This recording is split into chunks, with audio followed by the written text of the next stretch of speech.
Welcome, everybody, to the NFL Show on the Grueling Truth Sports Network. I am your host for the NFL Show, Mike Goodpaster, and right now I'd like to welcome my co-host from the FF Face-Off, the real NFL guru, Anthony Cervino. How you doing, Anthony? Anthony? I'm doing awesome, Mike. How are you? All right. I said I'm doing awesome. Well, yeah, but there was like a long, dramatic pause. I think that you're probably just trying to get your fans worked up into a frenzy, aren't you? My fan? Oh, I might have some fans. Who knows? Well, you get your wife out there at least, right?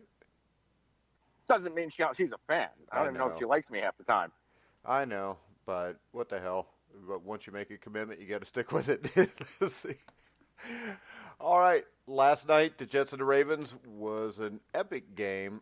The Ravens win 42-21. When I look at this, though, it surprised me the Jets. I mean, Le'Veon Bell actually looked like a pretty good running back behind a really bad offensive line. Sam Darnold didn't play well. They just don't have the horses to play with the Baltimore Ravens. You think Bell played well? I know his stat line was there, but I think Troy he played Aikman well compared to what I've seen. Was pretty critical about Le'Veon Bell, especially about his cuts, where he wasn't making his normal cuts. He wasn't running his routes hard. So, yeah, his stat line might have been there, but Troy Aikman was extremely critical. And if you go back and watch it, you can tell Le'Veon Bell is already at his next destination. But, yeah, the Jets overall played well. Jamison Crowder had a pretty nice game. Sam Darnold, a couple of turnovers. It's really what you expected. Well, I'm just saying that he played better than I've seen him play this year. I didn't say that he played well. I said that he was better. And what are the chances here that a running back that runs like him that takes off a year may never be the same? Maybe he's not waiting to get out of there. Maybe he's just not as good as what he was. I'd like to see him behind a better offensive line and with the coach who doesn't say, we kind of wish we didn't sign him after they signed him. If I'm Le'Veon Bell, I would never feel wanted by the New York Jets. Oh. Well, I have never felt wanted by that team. Oh. Well, you know what? The last team you were on, you didn't make them feel like you wanted to be on their team, so get over it. Lamar Jackson, are you buying in yet? No. 30, what is it, 30, how many touchdowns? 35? 33? No. However many touchdowns he has. Mark Rippon was awesome for a year or two. I'm just saying, with quarterbacks, unless it's somebody I thought from the beginning was going to be an absolute stud, and even then, I don't buy it till I've seen it for a few years. But I don't buy that Patrick, there's something special. I don't buy Patrick Mahomes yet. If a lot of people in the national media would take Patrick Mahomes long-term over Lamar Jackson just because of how they play the position. But as for right now, there's nobody better in the NFL. Yeah, there is. So you're telling me to play a Super Bowl, you'd rather have him than Russell Wilson, Tom Brady, Aaron Rodgers, all these guys? Right now, it's, that's normally a tough question to answer. But the more I see Lamar Jackson, I mean, watching him play and, he doesn't even have to plant it. He throws these balls with ease, with the flick of a wrist. He misses a lot of wide open wide receivers too. 15 of 23. Yeah. 5 touchdowns. And he misses wide open wide receivers. Okay. You talk about Russell Wilson, who's extremely efficient. He doesn't throw a lot, and he throws a lot of touchdowns. We're seeing Lamar Jackson with the same kind of efficiency. We're not. With better than Michael Vick legs. We're not. Because not yet. And we're in year 2. We're not even through year 2. If you take into consideration when Lamar Jackson became the starting quarterback, what does he have, a year under his belt? Yeah, and what's he done in playoff situations? In a playoff team, surrounded by Joe Flacco supporting It's not cast. my point. My point is this: we don't know. Well, he played one playoff game and got shut down by the Chargers, but that was a supporting cast built for Joe Flacco last year. Maybe, maybe not. I think that team was already starting to be built for Lamar Jackson. I think that's why they drafted a running back that year instead of getting a wide receiver. So I'm not saying that he's not. I think the way he's playing right now is outstanding. But I've seen guys like this before at multiple positions, including quarterback, that, you know, the NFL, the Bears' 46 defense was awesome for a year or two until it got figured out. Remember when the Wildcat was all the rage? The Wildcat was a fad. Yeah, so this is a fad. And it didn't last very but still, you know, even the 46 defense or whatnot, you know, still it was 2 years in the NFL history that's always going to be remembered. Yeah, until it was taken apart. You know, nobody can guarantee Lamar Jackson's going to do this again. I mean, look at Patrick Mahomes, 50 touchdowns last year, and he'll be lucky if he gets to 35, even 30 this year, including the injuries and whatnot. But he's not the same guy. My point exactly. They've figured him out a little bit. But for right now, Lamar Jackson, the Baltimore Ravens. I mean, my co-host on the FF Faceoff's a big 49ers fan, so you know he has a little bit of animosity towards the Ravens already. And he texts me, and he said, I'm going to paraphrase, he said, I hate that the fact the Ravens think they can't lose. Well, that's what you want your football team to think. You want them to believe they cannot lose. No, you don't. Because belief gets you beat. Right now, the Ravens know they're going to win. Tom Brady never thinks he's going to lose. No, but he never believes he's going to win. Tom Brady knows he's going to win. The difference between greatness and non-greatness is I can believe whatever the hell I want. It doesn't make it true. But if I know, you know, it's like when the Falcons played in the Super Bowl against the Patriots. The Falcons believed they could win the game. The difference was the Patriots knew they were going to win. The Patriots knew they were going to win when they were down 28-3 with 17 minutes left. The Falcons were still believing and hoping. So until they know they're going to win, and like you said, look at what Patrick Mahomes did last year. Look what he's done this year. Right, but we're talking about now. I'm talking about now. I'm talking about I'm this talking year. about I'm talking the playoffs. about a Super Bowl run.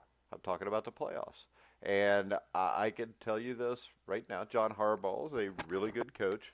And I think it's possible that the 3 best coaches in the NFL or the 4 best coaches are all in the AFC. That's why I don't think this is a said and done situation yet.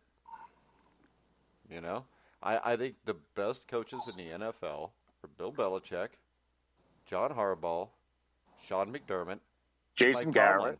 Tomlin. Okay. But I think those are the 4 best coaches in the NFL.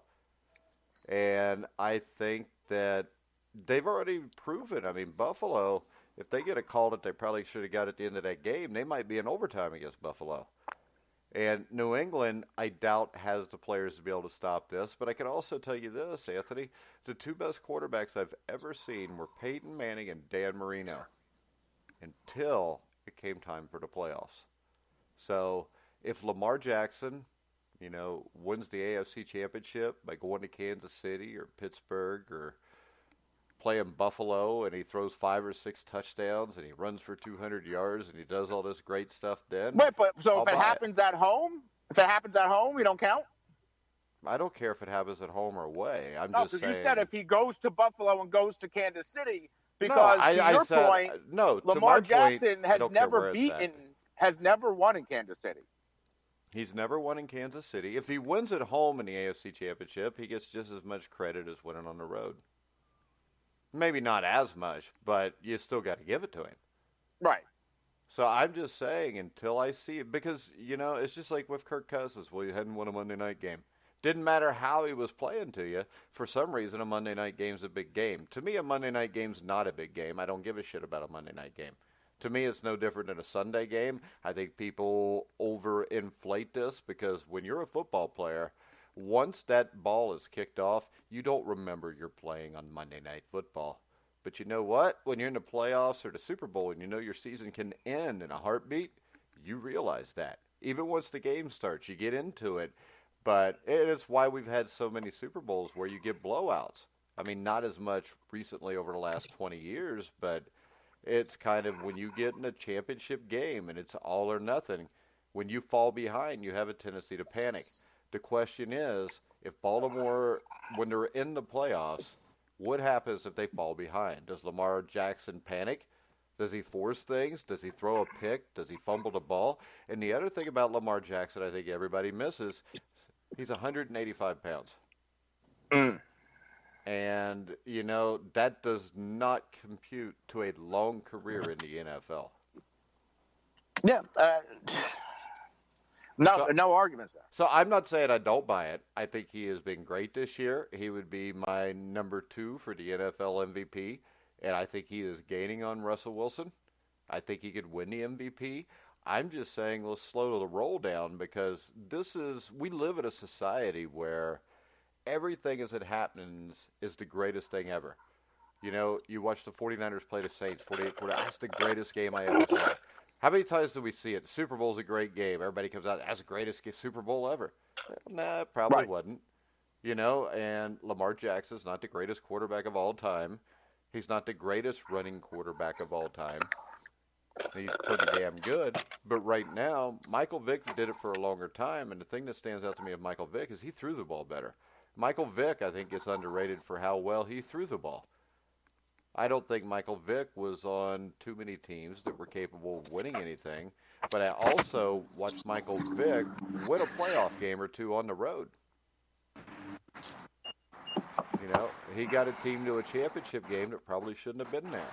So before we compare Lamar Jackson to Michael Vick on the field, let's just chill out a little bit and see what happens. Everybody is really quick to jump conclusions on everything nowadays. I'm just saying this. I'm not saying I agree or disagree. I'm just saying I'm going to wait and see because I've learned in my 50 years that when you jump to a conclusion, you're usually wrong. You're better off to just chill out and see what happens. If he's carrying a Vince Lombardi trophy around at the end of January, then you can. It was an excellent. What was that? Your phone's breaking up. You there? Anthony? Yeah, can you hear me? I can now. Can you hear me now? Yes, I can hear you now. I said that was a great point on how you view society as the next, you know, whatever the current thing is, the next greatest thing. Yeah. It's just like old people like me. They always think everything 30 years ago was better. But there's a reason for that, because it was. And wait till you get to be like 60, Anthony. You'll be sitting there and you'll say, man, I realize why Mike always said everything was better, because everything was better when I was younger, too. Except the Cowboys coaching situation. 30 years from now, it should be much better, because Jerry Jones will be, you know, for lack of a better term, dead. All right, let's talk a little NFL news. And did you hear about Janoris Jenkins?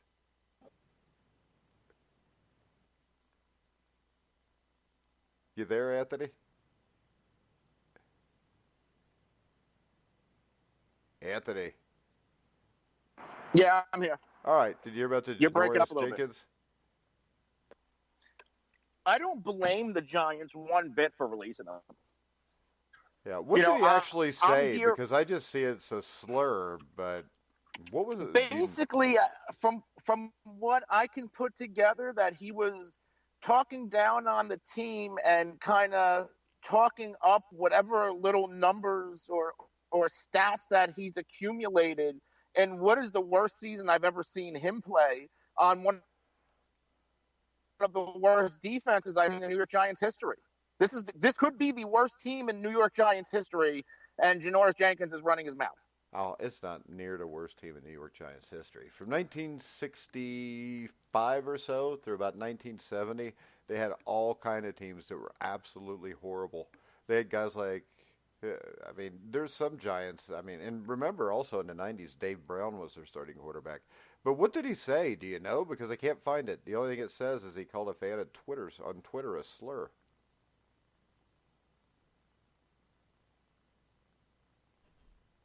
Anthony. Well, I'm trying to look that up now. I'm past that now. Juju Smith-Schuster. It looks like he may not play against the Bills. If he doesn't play against the Bills, that makes this game even tougher for Buffalo or for Pittsburgh. What's your take on Smith-Schuster? I don't think they could survive losing another wide receiver. I mean, Juju hasn't played in 3 or 4 games anyway. I know, but they need him to play. This is not the Cardinals. The Bills' defense is legit, and if Smith-Schuster doesn't play, I don't see how Pittsburgh wins this game either way, to tell you the truth. Yeah, but they are getting James Conner back. And Conner, he may not be Le'Veon Bell. At least I don't think he's a special player, but he is better than Benny Snell. Well, I don't think James Conner is going to make a difference here. He's not going to run for anything against the Bills' defense. And do you think Juju's going to make a difference? Is Juju really that big of a difference with Duck Hodges? I think this. With Duck Hodges, I think that's what makes him a bigger difference. I don't think he's a great receiver. I think he's a number 2 or a number 3 on a good team. But if you got Duck Hodges as your quarterback, you need guys that can catch the ball. And injuries have killed the Steelers this year, and it's still Mike Tomlin is my number 2 choice for the NFL Coach of the Year right now. And on Janoris Jenkins, he apparently, and I don't want to repeat the word, but he apparently called a fan the R word, RETARDED. I don't really want to say it on air, but that's what he did. Okay. So. Well, my guess is if Janoris Jenkins wasn't such a pain in the ass at a team and talking crap about his own team, he probably could have got away with it. And if he was playing better. But, well, good for Janoris Jenkins. He's an ass anyways, and I think this makes the Giants better. That's the old addition by subtraction, Anthony. To me, it makes him look very foolish. Because this is the same franchise that held on to, who was that kicker? They are Josh Brown? Yes. Yeah, but Josh Brown was performing better. I think this, though, at some point you got to start getting rid of guys like that. So I don't think it makes them look bad. Maybe it makes them look like maybe they finally get it, but we know it's the Giants and they probably don't. But... all right, you want to go ahead and pick the games this week, Anthony? Yeah, let's got without one more piece of news. Jameis Winston is officially good to go for this week. Well, good. That'll make the Bucs game a lot more exciting. Not really, because they're playing the Lions. But let's start off the Chicago Bears, still with a chance to make the playoffs, travel to Green Bay to play the Packers, who are trying to hold off the Minnesota Vikings for number 1 in the NFC North. Who do you like in this one, Anthony? I think this has all of a sudden become a really interesting game. Yeah, it is going to be an interesting game, but I'm going to lean on the Minnesota Vikings here. Huh? I think they have more talent. Well, hey, Anthony, the Bears are playing the Packers. Yes. Okay. Sorry. That's all right. I would pick the Vikings over both of these teams, too, for what it's worth. I'm going to go Green Bay. I pulled a Risley. Yeah. Oh, God. Don't bring that up. Go ahead. Now I'm going to get a text that, from that last show a couple weeks ago. He doesn't like being picked on, so. Well, I thought you were going to call me out on that, so I called myself out. No, I wasn't going to call it up. I wasn't going to bring it up. I miss working with Steve, so. Okay. Well, maybe you ought to go over to Rivals and join his Indiana Basketball podcast. So, yeah, let's go back to the game. It's going to be the Green Bay Packers. All right. I almost want to pick the Bears in this game. My only worry here is I think the way you beat the Packers is to run the ball. I don't know if the Bears can do that. I'm going to take the Packers. I think it'll be a close game, but I'm going with the Packers. Next up, the New England Patriots travel to Cincinnati to play the Cincinnati Bengals. I'm going to go with the Patriots, but I will go with the caveat of this. The Patriots have a hard time stopping the run, and if the Bengals decide to just run Joe Mixon 30 times, this game could be much closer to what people think, Anthony. Yeah, well, Joe Mixon has been one of the most productive running backs second season, and that was with and without Andy Dalton. Mixon started getting going when Ryan Finley was under center.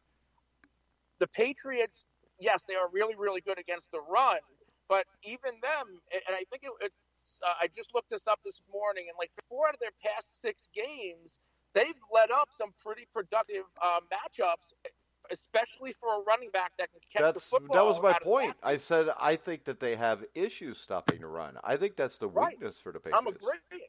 Okay. I'm agreeing. I think New England's obviously going to go there and win. But I actually can see New England's defense being kind of like they were earlier in the year and having to score a touchdown. I don't know if this is going to be an offensive blowout. Yeah, I don't think it will. I think what's going to separate them, we're going to see a special teams or a defensive touchdown, which blows the game open. But Cincinnati will probably be in it for at least the first half. Well, I think they might be in it the whole game. I think they'll lose, but I think they'll be in it. Next up, the Seattle Seahawks at the Carolina Panthers. I think it's pretty safe to just pick the Seahawks here, Anthony. Yeah, it's not even a question. No. The Panthers, they quit on the season, and obviously from last week, the switch to Perry Fuel didn't help them whatsoever.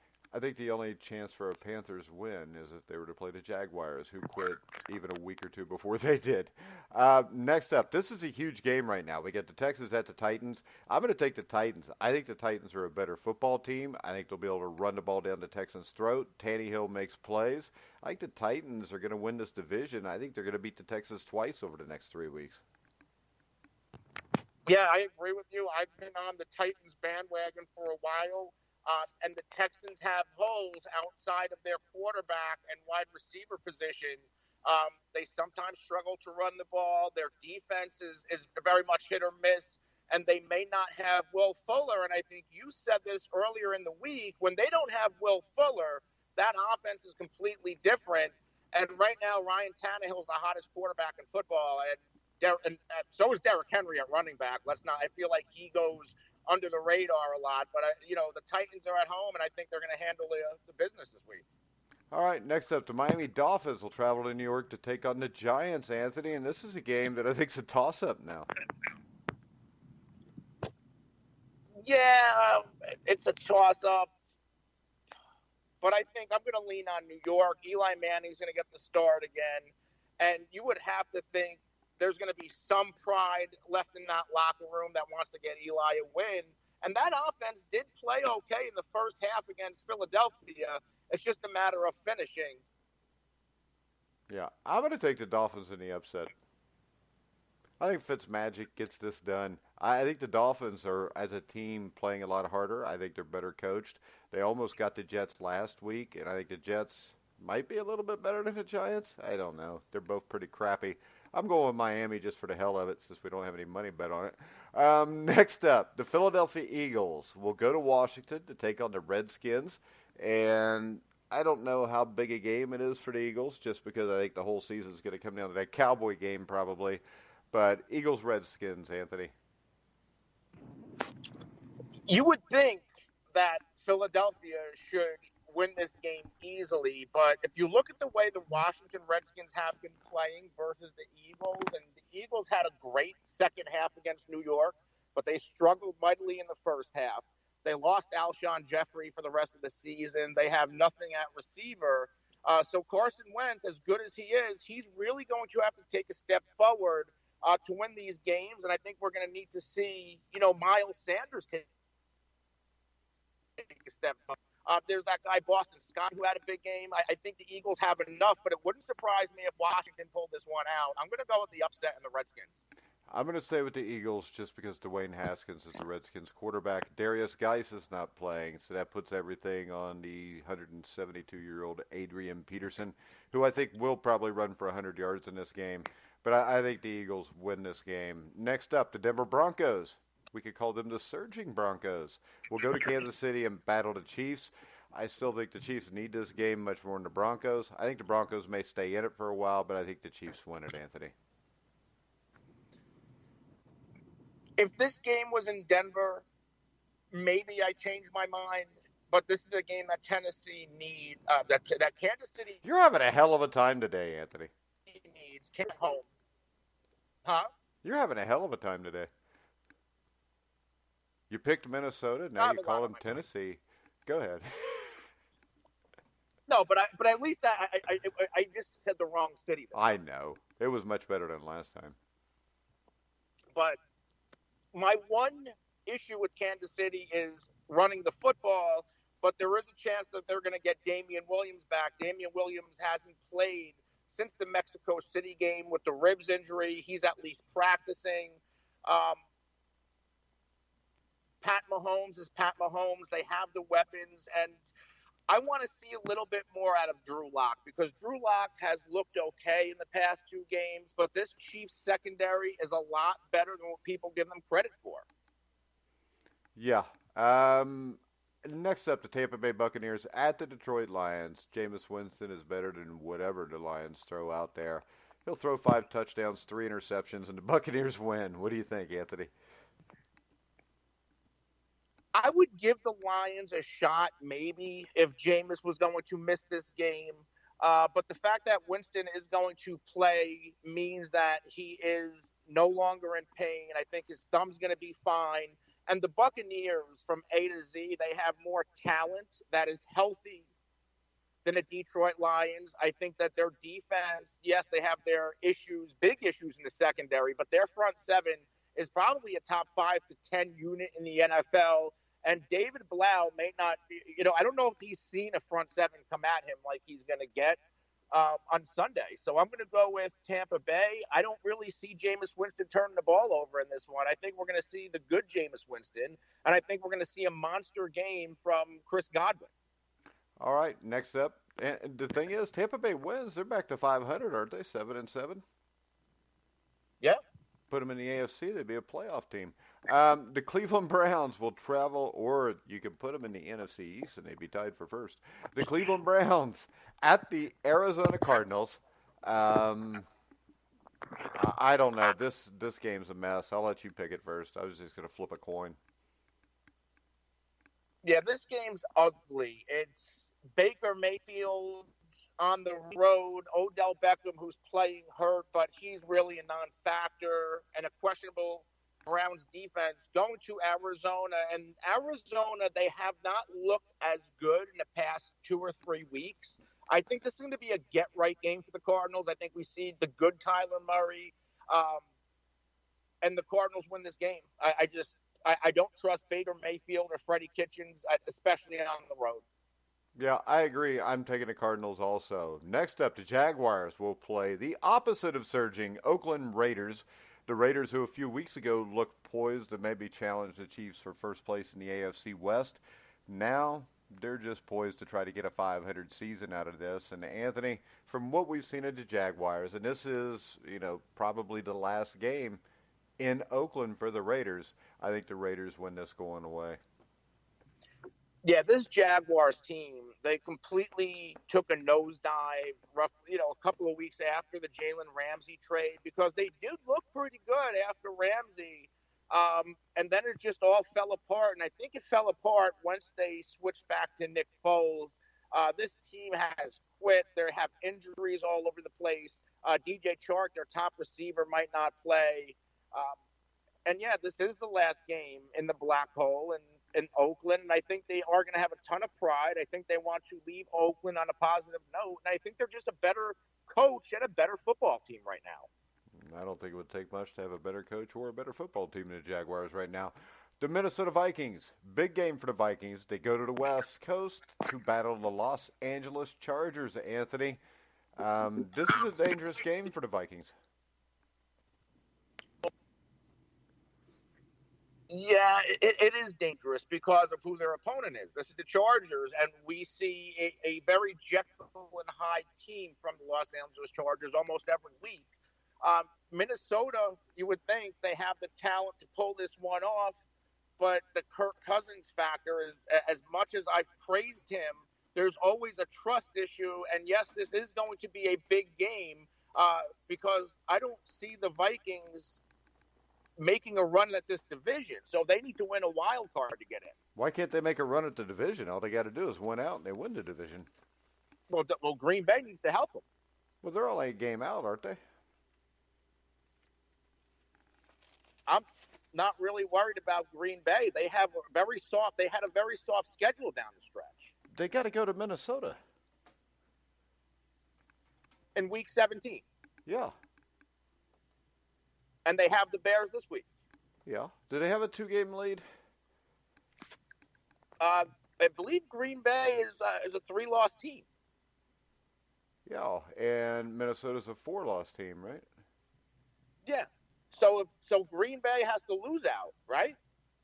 Well, no, Green Bay. If Minnesota wins out and they beat Green Bay, who wins the division? Who's got the better divisional record? I have to look because I know the season series would be split. If they ended up in a tie and they split the season series, then it would go down to whoever has the better division record. And I don't know if Green Bay lost in that division yet. Has Minnesota?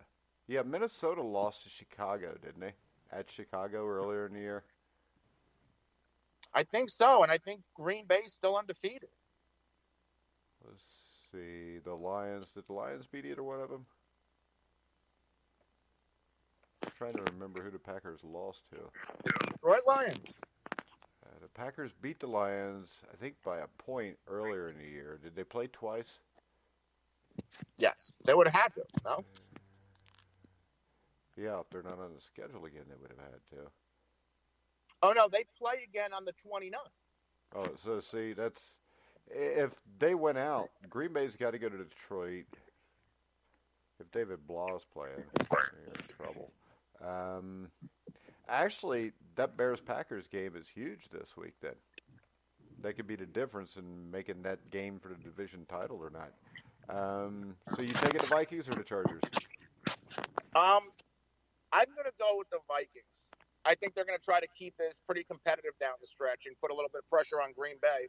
Plus, it's a shell of Phillip Rivers. Yeah, well, the thing I get from this is this. I think that the Chargers are a decent football team.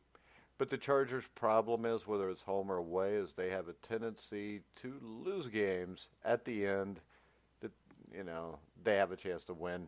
So because of that, I'm just going to go with Minnesota. They need to win the game more.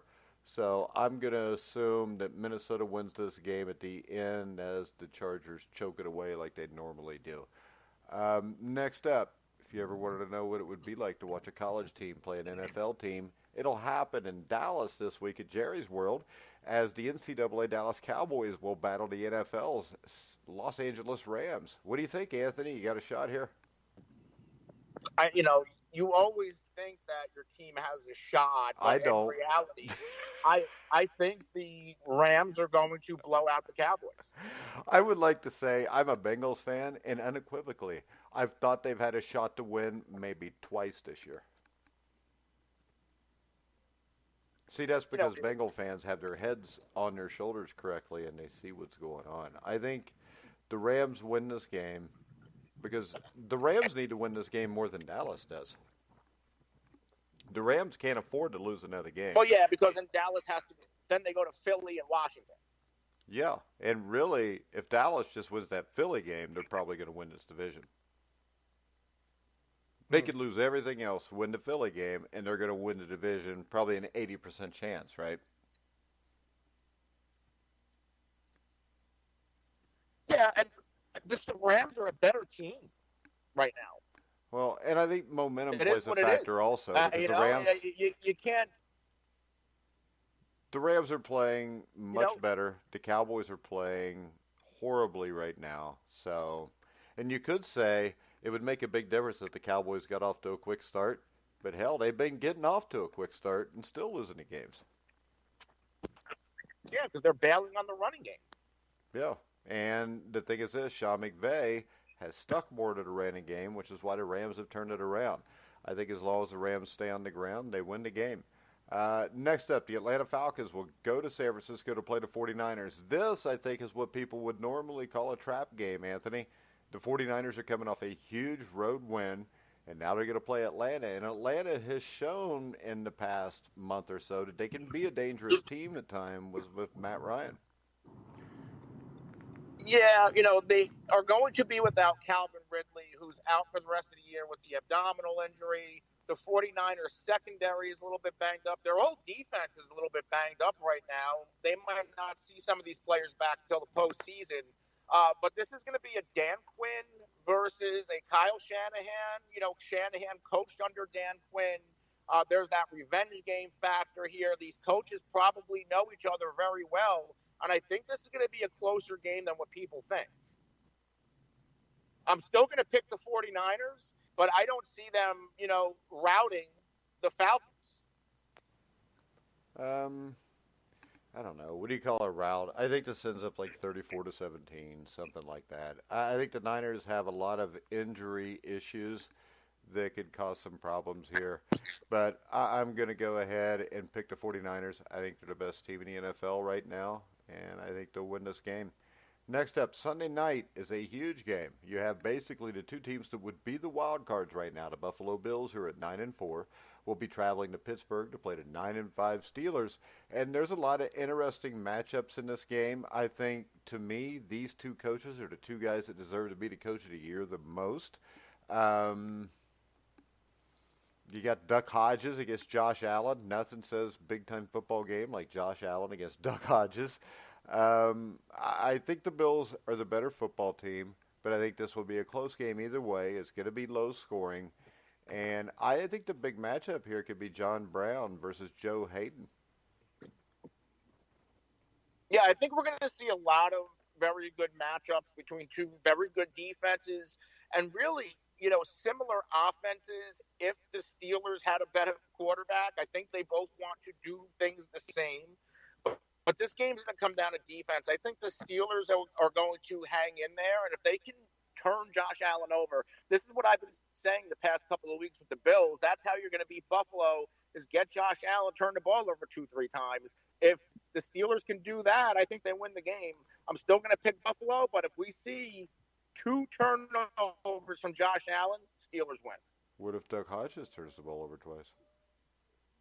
I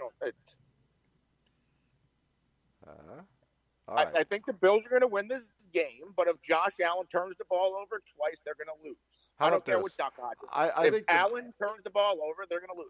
I think the Bills win this game by double digits, really. I think the difference here is going to be Ed Oliver against Marcus Pouncey.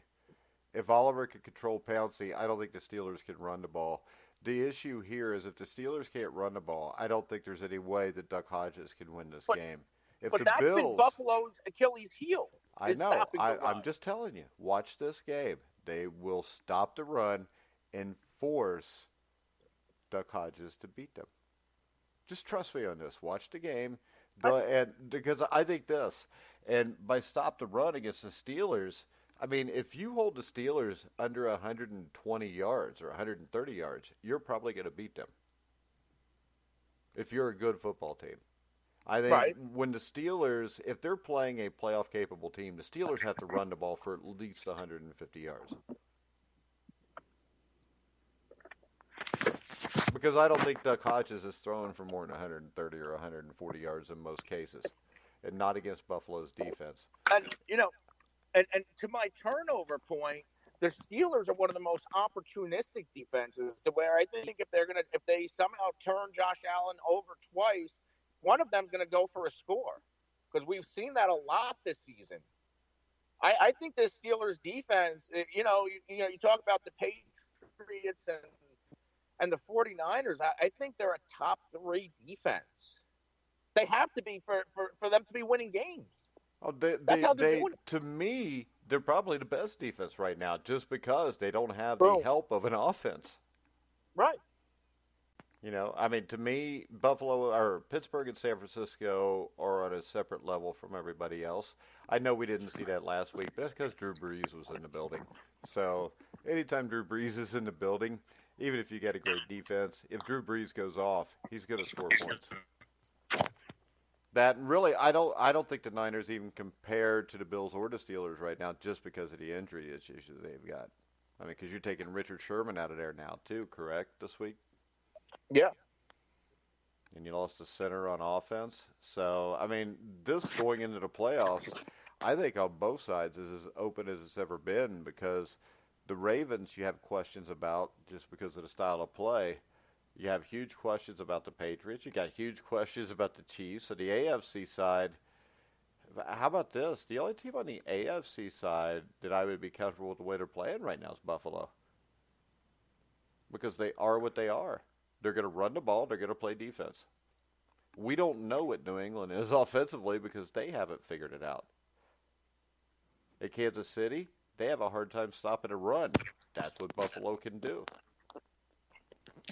And on the Baltimore? NFC side, yeah. Baltimore what?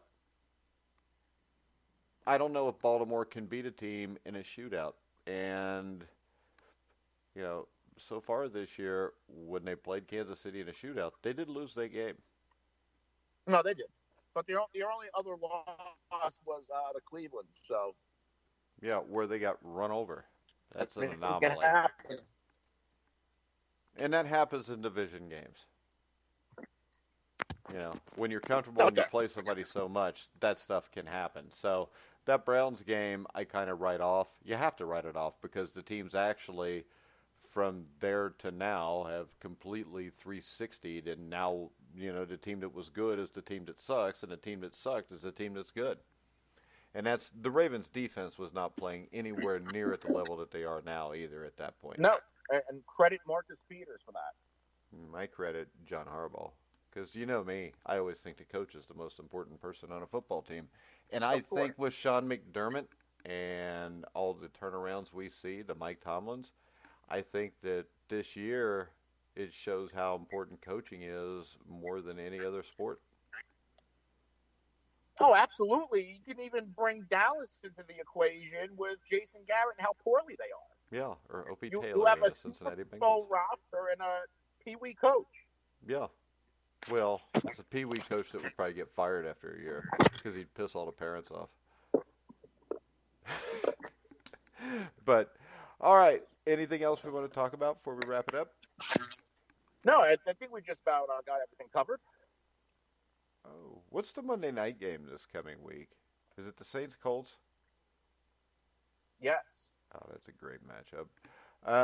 All right, guys, we're going to wrap it up. We will be here Monday to recap all the games from Sunday and give you any breaking NFL news. Anthony, you want to tell everybody where they can find your show and your work? Yeah. You can find me on Twitter at The Real NFL Guru. You can follow my show at the FF Face Off, and we can be found at all the top social media platforms.